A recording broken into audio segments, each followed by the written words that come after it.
Hi, it's Jer Ivy again. Thank you for coming back. Are you ready to read?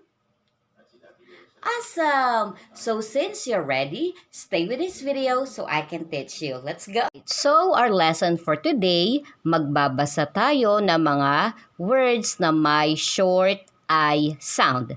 So doon sa previous video natin, inaral natin yung mga basic short I sound. 'Di ba? O kung nakalimutan mo, balikan mo lang yung video para madali mo lang matutunan magbasa ng mga words na may basic short I sound. Okay? So ito nga uli ang letter I. At ito yung mommy letter I. Ito naman yung baby letter I. Ang sound is, good job, that is E. E. Alright, so simulan natin sa word na ito. 'Di ba ang sound nito? B. O, tapos may katabing E. Ano nga uli ang basa dyan? Very good, that is B. B. May letter T sa dulo or sa katabi. Ano nga uli sound nito? Good job, yes, that is T. So let's combine all the sound together. Ang basa dyan ay beat.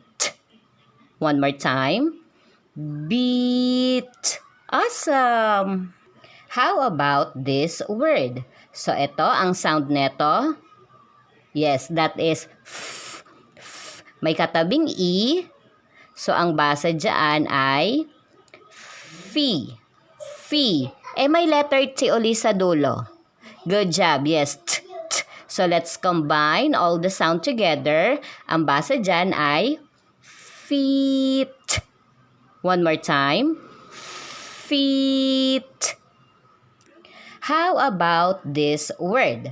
So, isa-isahin uli natin yung mga sound. Ang sound neto ay, yes, hihinga ka lang. Tapos, may katabing E. So, ang basa dyan ay he. Hinga, tapos E. So, that will be he. Tapos, may T uli sa dulo, which is ang sound ay T.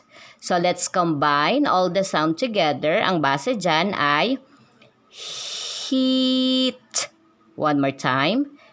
Heat. Good job. How about this one? Ang sound neto ay very good. Yes, that is K. May katabing E. So, ang basa dyan ay K. K. Key. Key. Tapos, may letter T uli sa dulo. So, let's combine all the sound together. That will be kit. One more time. Kit. How about this one? 'Di ba ito ang sound L. Tas may katabing E. Tas may katabing T. Let's combine all the sound together. That will be li. Very good. So, isa pa. Lit. Good job. How about this one? Ang sound neto, 'di ba? P, p. May katabing E. Paano 'yon? Sige, let me help you. That will be P. P. Tapos, idudugtong mo yung sound ni letter T. So, let's combine all the sound together. Ang basa dyan ay Pete. One more time. Pete. And with this one, di ba ang sound neto? S. Tapos, may katabing E. So, yan ay C. Tapos, ang sound ni letter T. T. So, let's combine all the sound together. That will be seat. Seat. Good job! You already know how to read. I'm so proud of you. Congratulations! So, until next video, okay? Bye for now!